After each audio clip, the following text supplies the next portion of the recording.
Students, welcome back. We are studying the hormonal coordination, and from that the next endocrine gland, that is pancreas. We have already studied about pancreas in 11th chapter, that is human nutrition.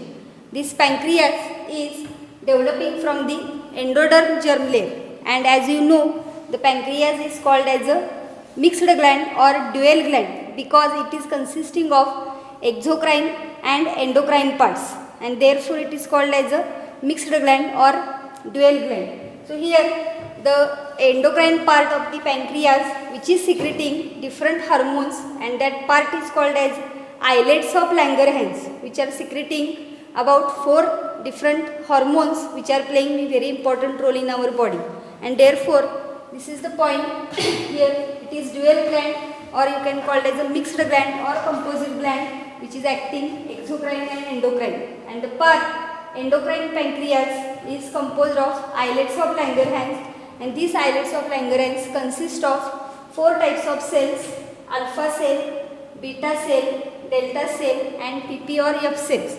Now we have to see which cell secretes which hormone.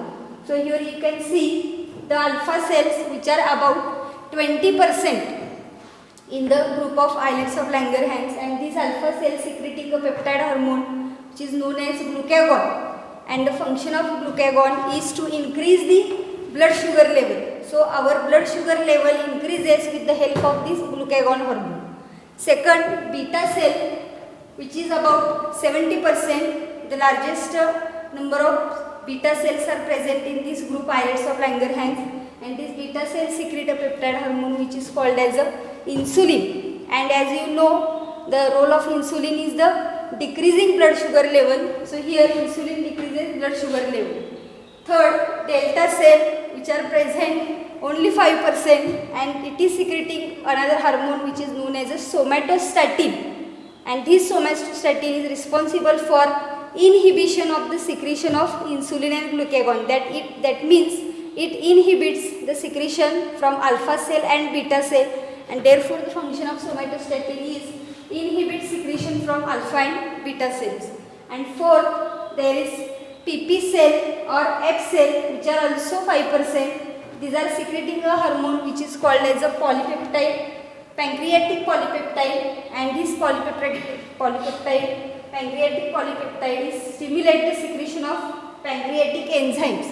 As you know, the pancreas secreting pancreatic polypeptide from the pancreatic acini or pancreatic lobules, which are the exocrine part of the pancreas, and from that different enzymes are secreted, which is called as a pancreatic juice.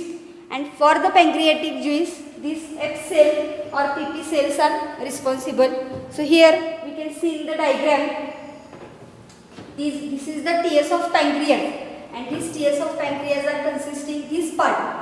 It is known as pancreatic acini or pancreatic lobules. There are different pancreatic lobules. You can see here, these pancreatic lobules are secreting the pancreatic juices, and it is the exocrine part of the pancreas, and in between these pancreatic lobules or acini, there is a group of cells which is called as islets of Langerhans, and in these islets of Langerhans the 4 types of cells are present: alpha cell, beta cell, delta cell. The 4th cell is not showing here, but you can see this is the group of islets of Langerhans. Alpha cell is secreting glucagon, beta cell is secreting insulin and also amylin, but we have not studied the amylin, we have to study only insulin, and delta cell is secreting somatostatin. Now here we can see the separate role of these different hormones. The first hormone is glucagon. What is the function of glucagon? It increases blood sugar level. How it increases blood sugar level? What is the action of this glucagon? We can see here, it acts on liver cells, those are called as hepatocytes, and stimulates the process for glycogenolysis. See here, glycogenolysis means breakdown of glycogen, and it is converted into glucose, and as glucose is formed, level of glucose increases in our body, and therefore this is called as a leading to increased blood sugar level, that is called as a hyperglycemia. Means hyper means high, Hyperglycemia means glucose condition or glucose percentage. Glucose percentage is increasing here due to the action of glycogen, and then hence it is called as a hyperglycemia. Second, this hormone also stimulates the process of gluconeogenesis. What is meant by gluconeogenesis? That is formation of glucose from fatty acid, fat or protein.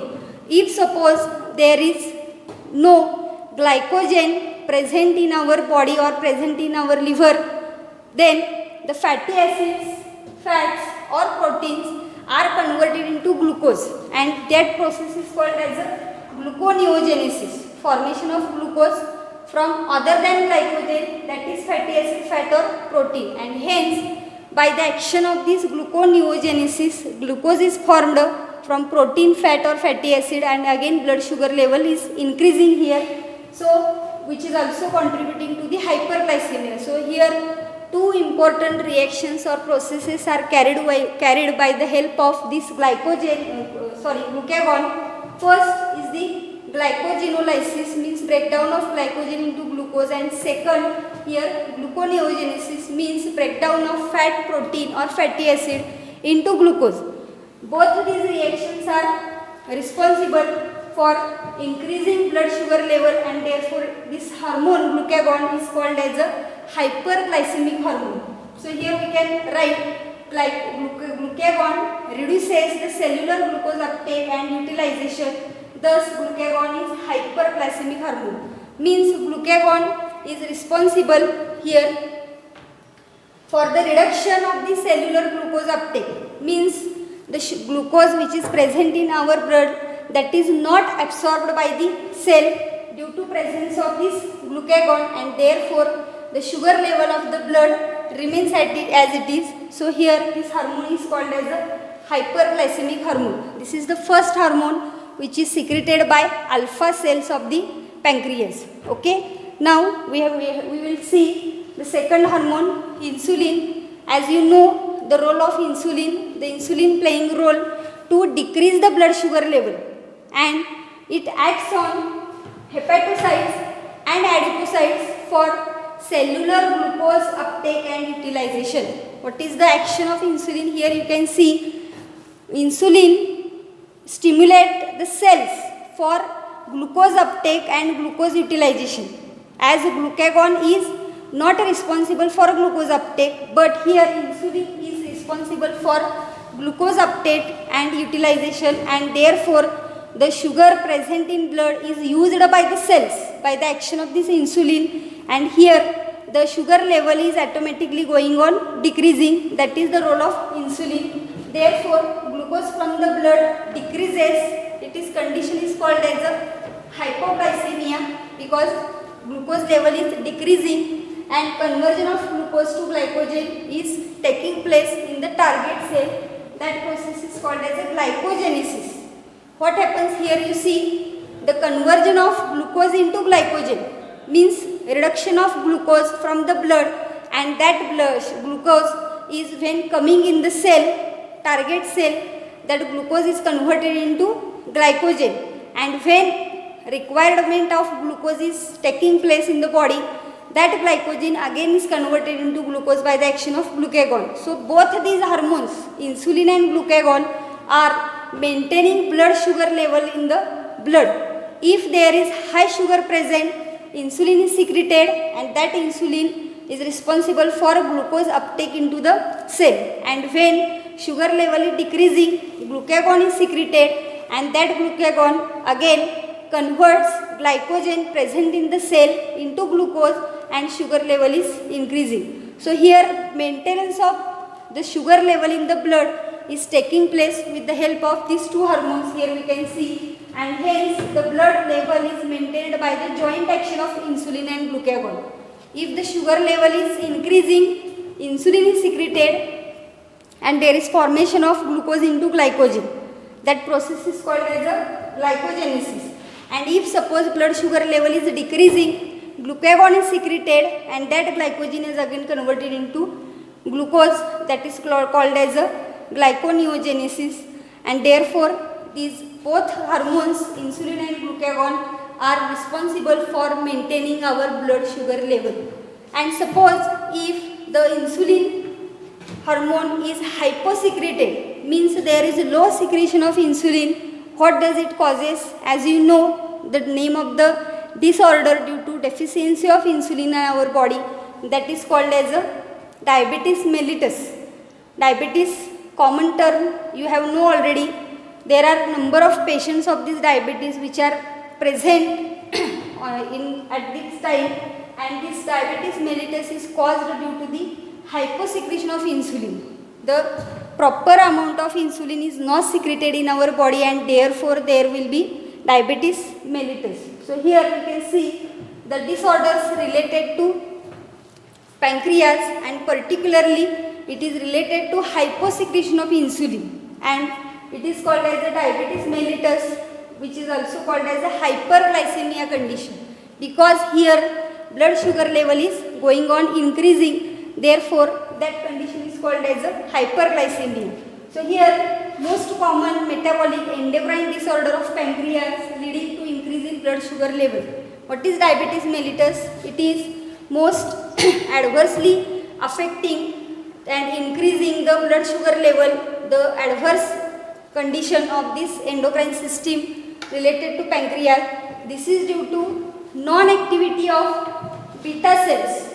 Why this condition is occurring? Because there is very low activity, or you can say non-activity of beta cells, which results in reduced secretion of insulin, and in children such condition is called as a insulin dependent diabetes mellitus, that is type 1, insulin dependent diabetes mellitus.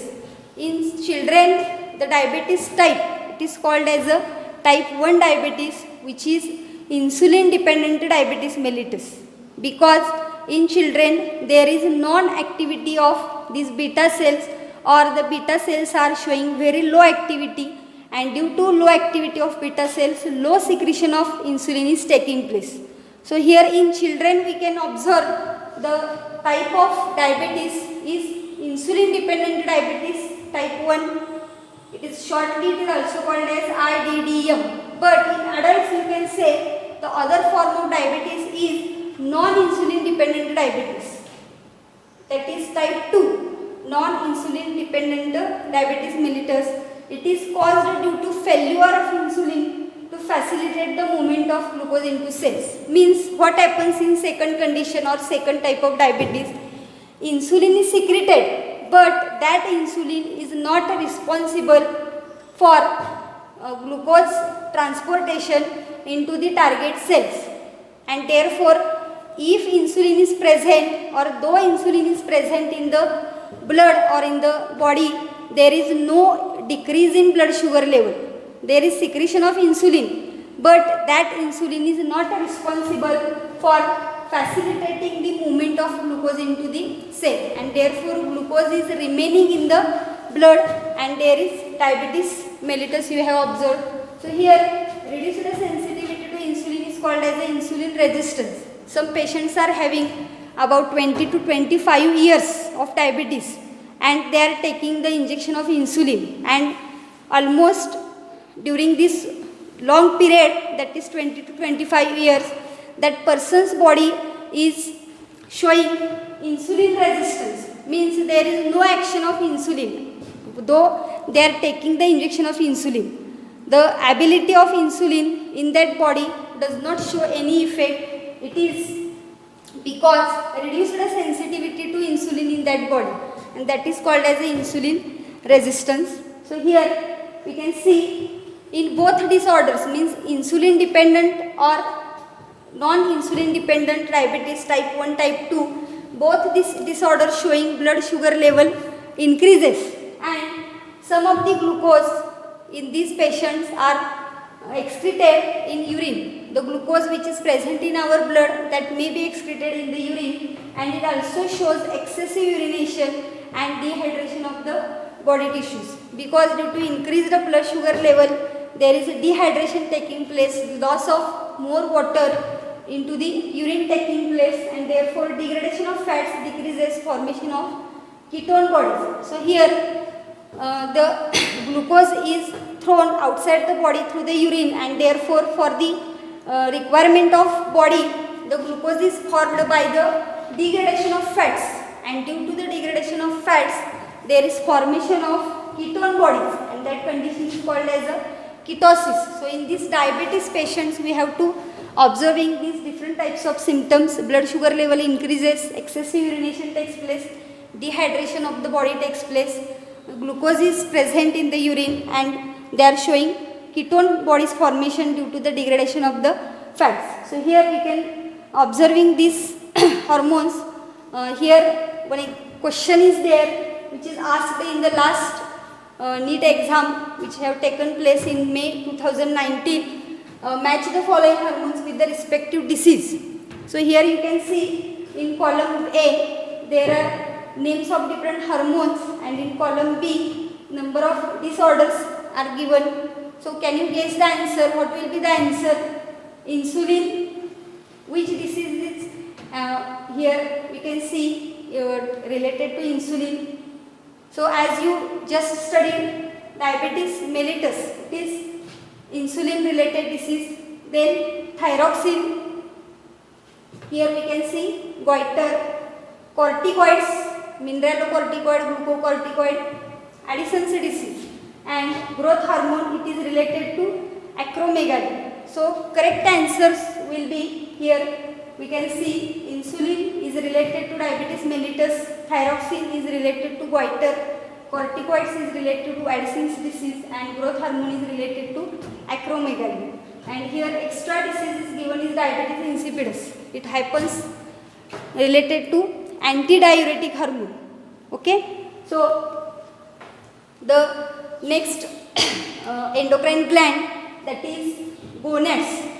Here male gonad and female gonad are secreting different types of hormones, and these hormones are endocrine hormones, and therefore the gonads are acting both. That means they are producing gametes, and they are also producing the different sex hormones, and therefore we can call it as the gonads are reproductive organs. Here a pair of testes in males, you can see here these are egg-shaped testes are present, which are present in male body, and a pair of ovaries in female body. Here we can see this is one ovary, this is second ovary. So pair of testes and pair of ovaries are present in male and female body respectively, and these are produces gametes besides producing sex hormones. Mean two main functions are carried out with the help of these gonads, that is production of gametes and production of sex hormones. We have to study the point related to sex hormone here. So the testes, male gonads or male reproductive organs, here we can see the testes secrete male sex hormones called as androgens. Here example is given testosterone. So these are different steroid hormones which are secreted by the gonads, and in male gonad different group of sex hormone is secreted, that is called as the androgen, and that testosterone is the main androgen which is secreted by the testes. As you we have already studied the role of FSH and LH, and in that we have seen there are different structures present in the testes. If you take the section of testes, in testes there are seminiferous tubules are present, and in between the seminiferous tubules there are presence of a group of cell, and that group of cell is called as a Leydig cell or interstitial cells. That point we will study in the next chapter, that is human reproduction. Here we can understand only the name. So this testosterone is secreted by interstitial cell or Leydig cells by the influence of luteinizing hormone, that is LH, or we can also call it as interstitial cell stimulating hormone. Interstitial cell. These interstitial cells are stimulated by the action of this LH hormone or ICSH hormone, and then these interstitial cells are secreting the hormone testosterone, and this testosterone is responsible for appearance of secondary sexual characteristics in male body. As you know, at the puberty age there is development of external characteristics in the male body and as well as in female body. in male body, these secondary sexual characteristics are developed by the action of this testosterone, and these testosterone are secreted by interstitial cell or Leydig cell by the action of LH or IC acid. So here, what are the secondary sexual characteristics present in male, such as facial and pubic hair growth, चेहऱ्यावरचे case आलेले बघायला मिळतात, and deepening of the voice, जो voice आहे तो deep झालेला बघायला मिळतो, ब्रॉडनिंग ऑफ द शोल्डर्स, जे खांदे आहेत ते ब्रॉड झालेले बघायला मिळतात, मेल ॲग्रेसिव्हनेस, जो मुलांच्यामध्ये एक ॲग्रेसिव्हनेस आलेला असतो, स्वभावामध्ये अनेक बदल होतात, शारीरिक बदल होतात, भावनिक बदल होतात, मानसिक बदल होतात. All these changes are happening in the male body, or they are carried in the male body due to the action of this testosterone, because testosterone is responsible for the appearance of secondary sexual characteristics, and they are also helping in the maintenance of testes, means the structure of testes, development of testes, the process of spermatogenesis. All these actions are supported by this testosterone hormone. So here this is the testes, and these are different hormones of testes. Now the male sex organ is completed, female sex organ ovaries, and these ovaries are secreting here these 4 types of hormones: estrogen, progesterone, relaxin and inhibin. So here one by one we have to see what are different functions here. So here first hormone is the estrogen. It is the female sex hormone. It is secreted by the developing follicles. In ovary there are different developing follicles are present, and from these developing follicles the female sex hormone secreted, that is called as a estrogen. An example of the estrogen in the female body is the estradiol. It is the main estrogen. This estrogen is responsible for secondary sexual character development in the female body. As we know, the male and female both bodies are showing development of secondary sexual characteristics at the puberty age. वयात येत असताना मुलांच्या आणि मुलींच्या शरीरामध्ये अनेक बदल होतात. त्या बदलांसाठी कारणीभूत असणारे जे हार्मोन आहेत हे सेक्स हार्मोन आहेत. मेल बॉडीमध्ये तो कोणता असतो? टेस्टोस्टेरॉन असतो, आणि फिमेल बॉडीमध्ये तो कोणता असतो? इस्ट्रोजेन असतो. There is development of memory Gland and development of the uterus, development of the ovary taking place, and for that this estrogen is responsible. So it is the first hormone, estrogen, which is secreted in the female body. The second hormone, progesterone, which is secreted by the corpus luteum structure. So here we can see it is secreted by corpus luteum after ovulation. When mature Graafian follicle is formed at the ovulation period, that Graafian follicle is rupturing and ovum comes out, that means female gamete comes out.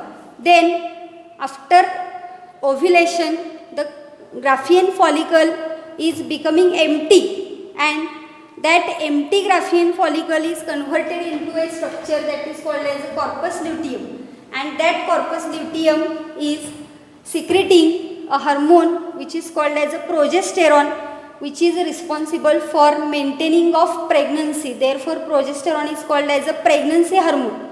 And this pregnancy hormone progesterone is secreted by the corpus luteum. This corpus luteum is formed by the conversion of empty Graafian follicle after ovulation. So here this hormone is responsible for thickening of the uterine endometrium, and thus preparing the uterus for implantation of the fertilized ovum. What is the function of progesterone? Here we can see it is responsible for thickening of the endometrial walls. Endometrium, which is present inside the uterus, गर्भाशयाच्या आतमध्ये जे एक अस्तर असतं, गर्भाशयाच्या आतला जो एक layer आहे की ज्याच्यामध्ये तो गर्भ आहे तो स्थिरावलेला असतो, त्याला न्यूट्रिशन वगैरे मिळत असतं, ते जे स्ट्रक्चर आहे त्याला आपण इथं एंडोमेट्रियम म्हणणार आहे. त्याचं थिकनिंग करण्याचं काम ह्या प्रोजेस्टेरॉनकडून केलं जातं.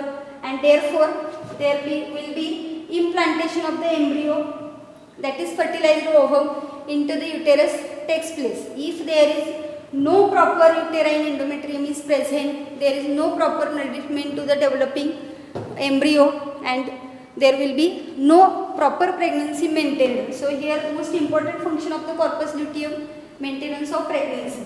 Also responsible for development of mammary glands during the pregnancy period. During the pregnancy period, the development of mammary gland takes place, secretion of milk takes place, and for that here the corpus luteum secretes progesterone and it inhibits uterine contractions during pregnancy. This progesterone is inhibiting any uterine contraction during the pregnancy period. It is taking place at the parturition period or at the delivery period. Before that, up to 9 months, there is no any uterine contraction because this progesterone is inhibiting the contraction. Okay, so this is the second hormone. Next, third hormone here, relaxin. It is secreted also by the corpus luteum at the ovary at the end of gestation period, means at the end of pregnancy period. That means at the time of parturition or at the time of delivery. This hormone relaxin is secreted by the corpus luteum and it is responsible for relaxation of the cervix of the pregnant female and it ligaments of the pelvic girdle for easy birth of young one. Cervix is the mouth of uterus. गर्भाशयाचं जे तोंड असतं त्याला cervix म्हणलं जातं.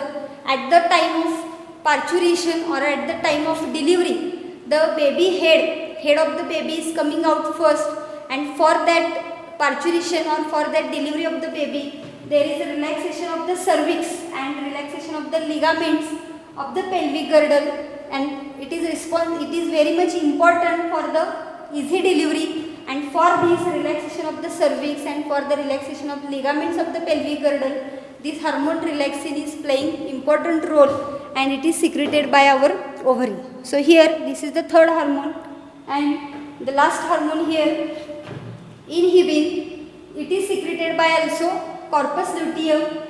During the pregnancy period, there is no secretion of FSH and GnRH, that is gonadotropic releasing hormone, by the pituitary gland and hypothalamus. So it inhibits the FSH secretion and GnRH secretion in the female body during the pregnancy period. So this corpus luteum here secreting this hormone which is inhibiting the action of FSH and inhibiting the action of GnRH, because during the pregnancy period there is no development of any follicle. So to suppress the follicular development, here the FSH hormone is inhibited by the action of inhibin. So these are the different hormones which are secreted by the gonads, male gonad and female gonad. Male gonad secretes one hormone. In that male gonad, interstitial cell or Leydig cells are secreting testosterone hormone, which are responsible for development of secondary sexual characteristics. And second, in female gonad, ovary, it is secreting 4 types of hormones. First we have seen estrogen, then progesterone, relaxin and inhibin. These all hormones we have to study again our next chapter, that is human reproduction. So in today's lecture, the different hormones which are secreted by pancreas and gonads we have completed. Remaining part we will see in the next lecture. Thank you.